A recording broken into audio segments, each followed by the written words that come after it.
Hello everyone.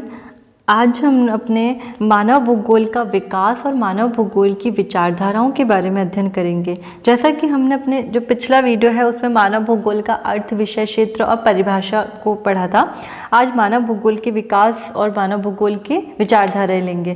मानव भूगोल के विकास में हम देखते हैं कि इसका जो विकास है वो 3 प्रकार से है। एक तो है आपका प्राचीन काल, मध्यकाल और आधुनिक काल।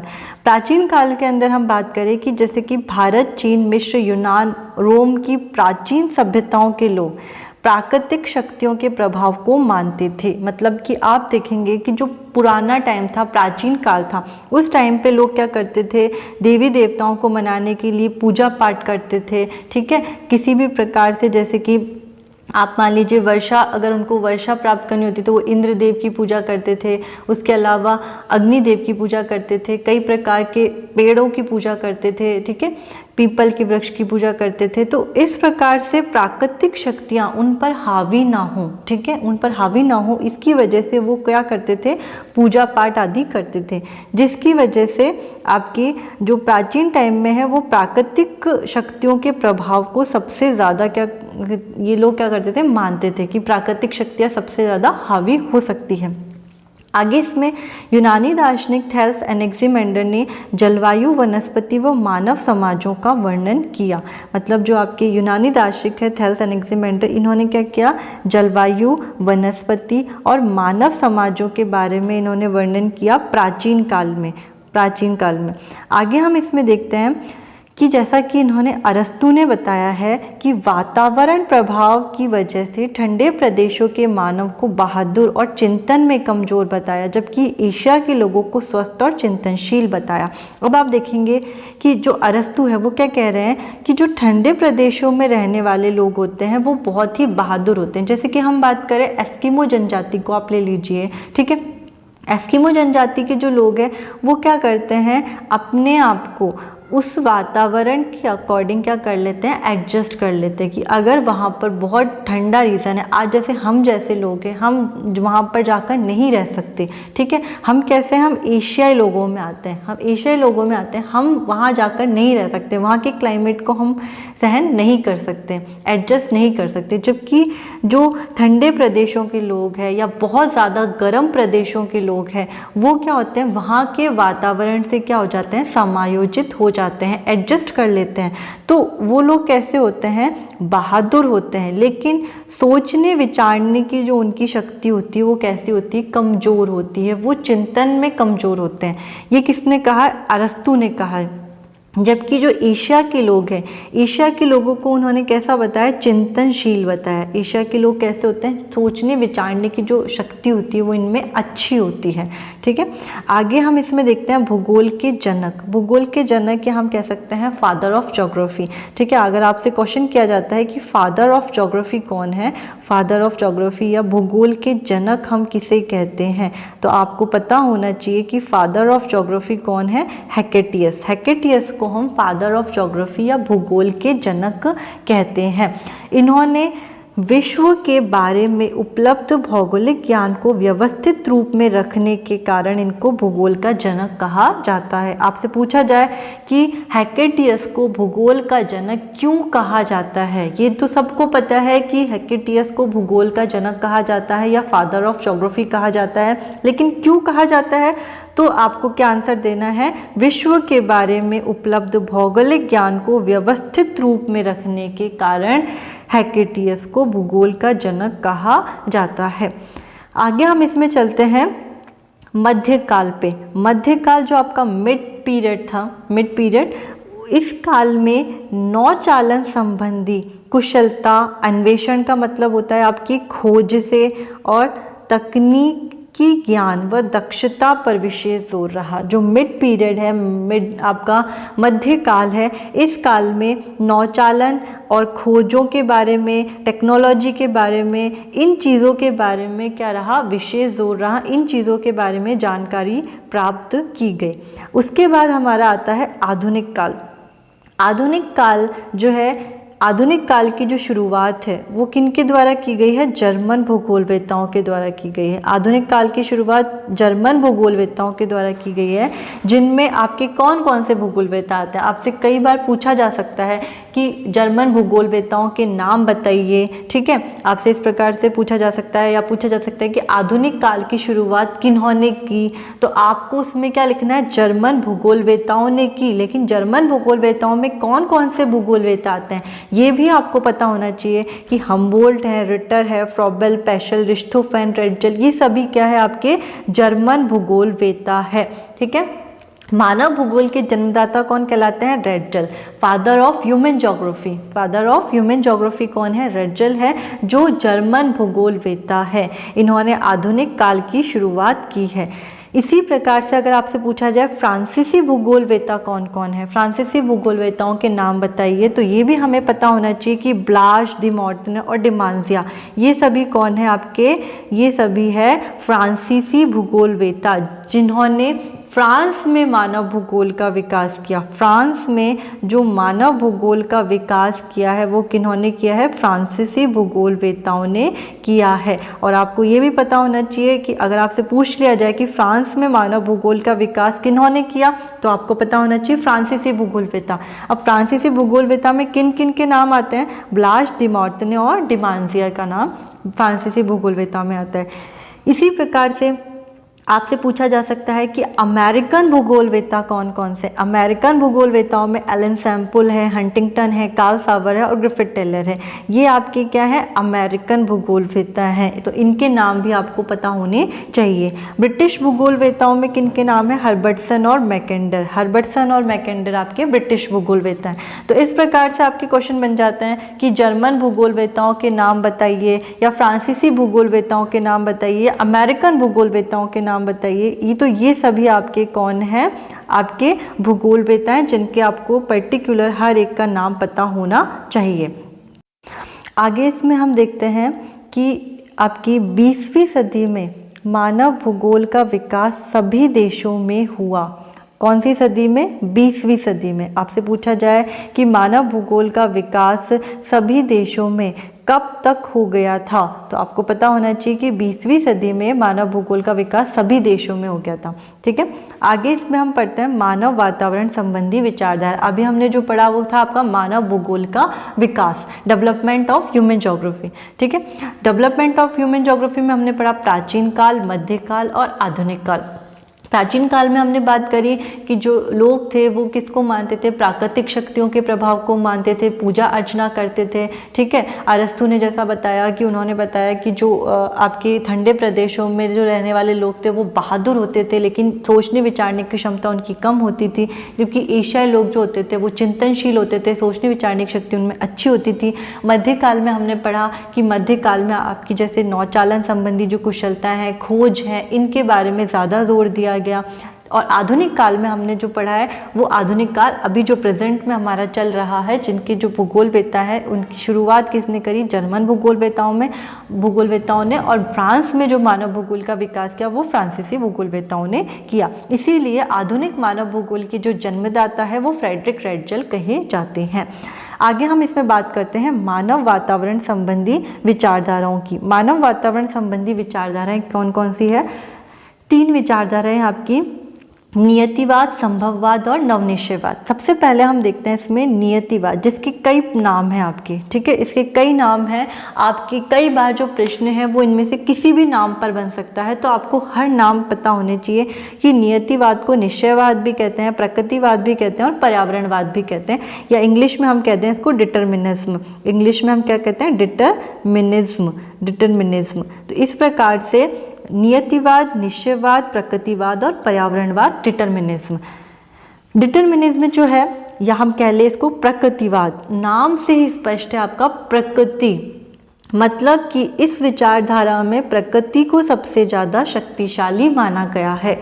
जो प्रकृतिवादी हैं वो ये कहते हैं कि प्रकृति चाहे तो कुछ भी कर सकती है, प्रकृति चाहे तो मनुष्य का विनाश कर सकती है, विनाश ला सकती है, कुछ भी कर सकती है, मनुष्य उसके आगे कुछ भी नहीं है। इसीलिए ये परिभाषा दी गई है कि प्रकृति मनुष्य की स्वामी है और मनुष्य प्रकृति का दास है। मतलब प्रकृति चाहे तो किसी भी एक्शन को ले सकती है, प्रकृति चाहे तो मनुष्य को विध्वंस कर सकती है, ठीक है।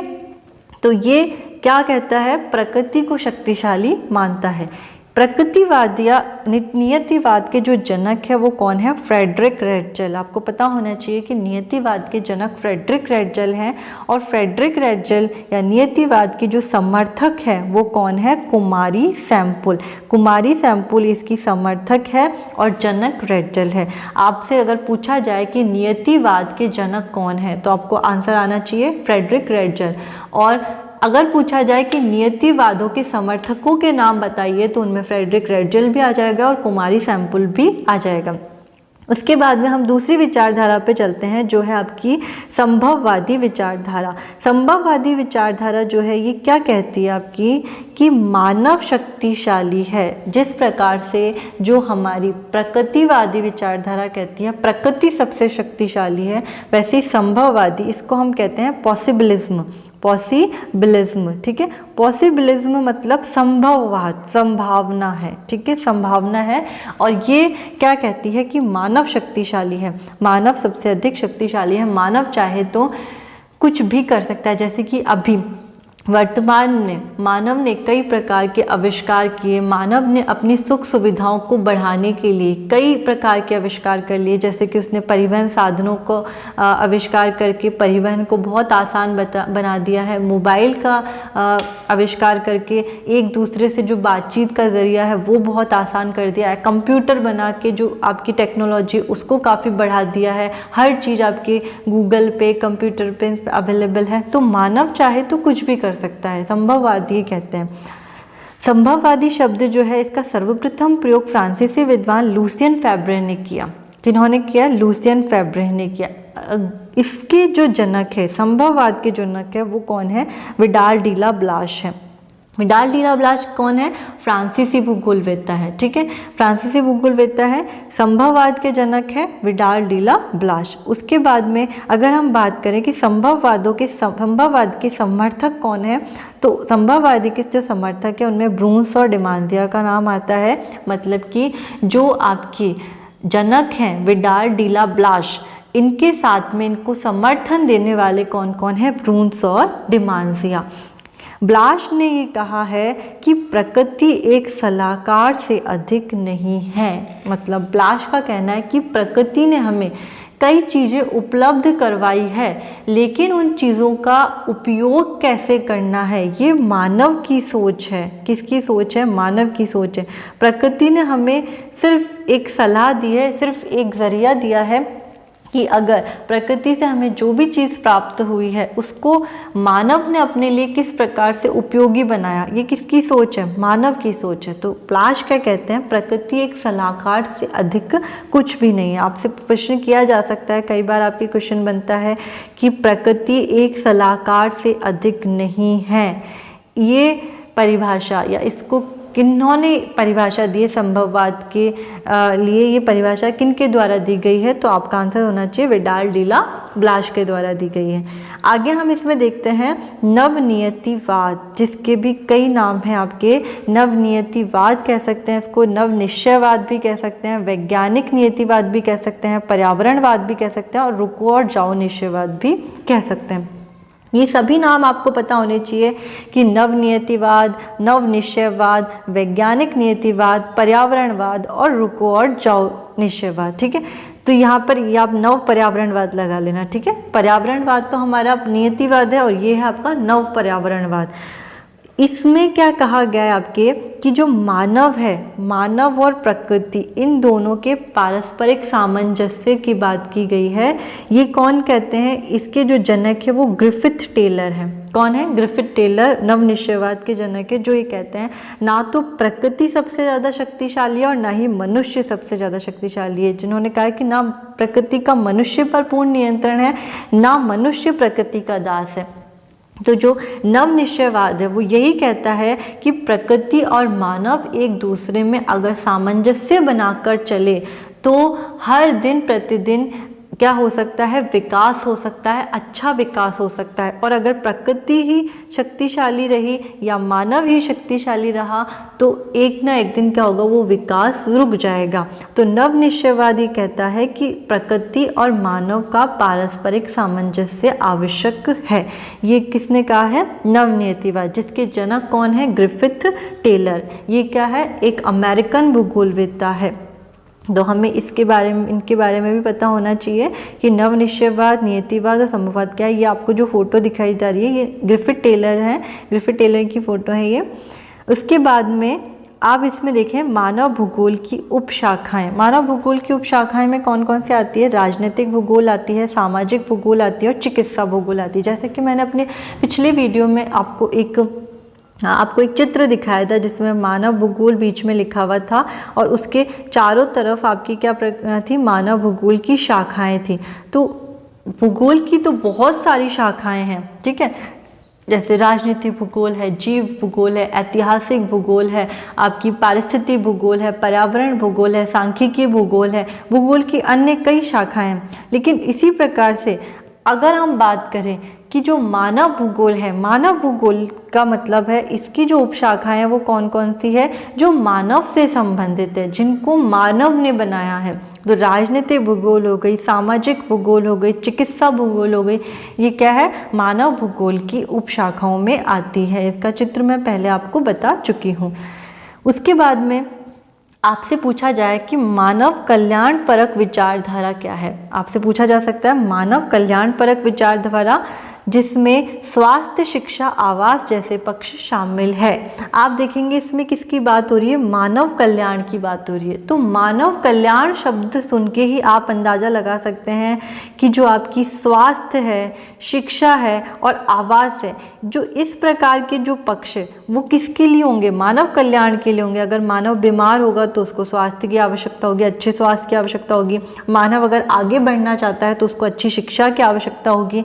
अगर मानव को अच्छा रहन सहन चाहिए तो उसको एक अच्छे आवास की आवश्यकता होगी। तो जो आपकी मानव कल्याण विचारधारा है इसमें मानव के कल्याण से संबंधित जितने भी पक्ष होंगे वो आपके मानव कल्याण परक विचारधारा में आ जाएंगे। अगर आपसे पूछा जाता है 20 शब्दों में आपका क्वेश्चन आ जाता है कि मानव कल्याण परक विचारधारा समझाइए, तो आप मानव कल्याण से संबंधित जो भी आपके पॉइंट्स हैं जैसे स्वास्थ्य, शिक्षा, आवास आदि इसमें शामिल होते हैं। आगे हम बात करें आचरण परक विचारधारा के अनुसार, या हम इसको कह सकते हैं व्यवहार परक विचारधारा। व्यवहार परक भी कह सकते हैं, आचरण परक भी कह सकते हैं या बिहेवियरिज्म भी कह सकते हैं, ठीक है, बिहेवियरिज्म भी कह सकते हैं। तो आचरण परक विचारधारा के अनुसार मनुष्य आर्थिक क्रिया करते समय हमेशा आर्थिक लाभ पर ही विचार नहीं करता, बल्कि उसके अधिकांश निर्णय मानसिक मानचित्र या हम बात करें आचरण पर्यावरण पर आधारित होते हैं। कि जो मनुष्य है, जब भी मनुष्य कोई कार्य करता है, कोई क्रिया करता है, वो ज़रूरी नहीं है कि वो सिर्फ और सिर्फ पैसा कमाने के लिए हो। अगर मनुष्य को अपना व्यवहार अच्छा बनाना है, अपना आचरण अच्छा बनाना है, तो उसको इकोनॉमिक फैक्टर के साथ साथ अपने आचरण पर भी ध्यान देना ज़रूरी है। अगर कोई मनुष्य, मान लीजिए कोई मनुष्य पैसा कमाने के लिए चोरी करता है, डकैती करता है, तो वो गलत चीज़ है, ठीक है। अगर वो अपने इकोनॉमिक फैक्टर को मजबूत करने के लिए भ्रष्टाचार करता है, करप्शन करता है, तो वो गलत है। उसके साथ साथ उसका व्यवहार या उसका आचरण भी अच्छा होना आवश्यक है। तो जब भी मनुष्य कोई भी आर्थिक क्रिया करता है तो उसके लिए वो आर्थिक लाभ पर ही विचार ना करके उसके जो अधिकांश निर्णय हैं वो किस पर आधारित हो, मानसिक मानचित्र, मतलब आपके आचरण पर्यावरण पर आधारित होते हैं। तो ये किस में आता है, आपका आचरण परक विचारधारा के अंदर आता है। आपसे पूछा जा सकता है 20 शब्दों में या 50 शब्दों में कि आचरण परक विचारधारा को समझाइए या व्यवहार परक विचारधारा को समझाइए या बिहेवियरिज्म को समझाइए। व्यवहार को हम इंग्लिश में क्या कहते हैं, बिहेवियर, ठीक है, व्यवहार को इंग्लिश में क्या कहते हैं, बिहेवियर। तो व्यवहारवाद शब्द जो है इस बिहेवियर शब्द से ही क्या बना है, बिहेवियरिज्म। बिहेवियरिज्म इसी के अकॉर्डिंग आपकी ये जो है डेफिनेशन दी गई है। तो आपको अच्छे से समझ में आ गया होगा कि जो हमारे मानव भूगोल है, मानव भूगोल की परिभाषाएं अर्थ, विषय क्षेत्र, इसको मैं अपने पिछले वीडियो में अच्छे से स्पष्ट कर चुकी हूँ। इसके अलावा आपकी जो आज वाला वीडियो है इसमें मैंने मानव भूगोल का विकास, जिसमें हमने बात करी प्राचीन काल, मध्यकाल, आधुनिक काल की, जर्मन, फ्रांसीसी, अमेरिकन और ब्रिटिश भूगोलवेत्ताओं के बारे में। इसके अलावा हमने बात करी आपकी विचारधारा, मानव भूगोल की जो विचारधारा है जिसमें नियतिवाद, प्रकृतिवाद जिसको हम कह सकते हैं, पर्यावरण के बाद कह सकते हैं, संभववाद और नवनिश्चयवाद की। प्रकृतिवाद में प्रकृति शक्तिशाली है, संभववाद में मानव और नवनिश्चयवाद में मानव और प्रकृति का सामंजस्य। इसके बाद जो हमने बात करी मानव भूगोल की उपशाखाओं के बारे में और आचरण परक विचारधारा और मानव कल्याण परक विचारधारा। तो इन सभी जो पक्षों के बारे में हमने बात करी है ये सभी आपको नोट्स के माध्यम से बहुत अच्छे से क्लियर हो चुके हैं। आप इसे अपनी नोटबुक में नोट करके जितना अच्छे से रिवाइज करेंगे, जितना अच्छे से ध्यान देंगे, उतने ही अच्छा आपके मेमोरी में फीड हो जाएंगे। आपको ये वीडियो कैसा लगा है उसे कमेंट करके ज़रूर बताइए और अगर आपका कोई क्वेश्चन है तो आप कमेंट करके पूछ सकते हैं। Thank you so much.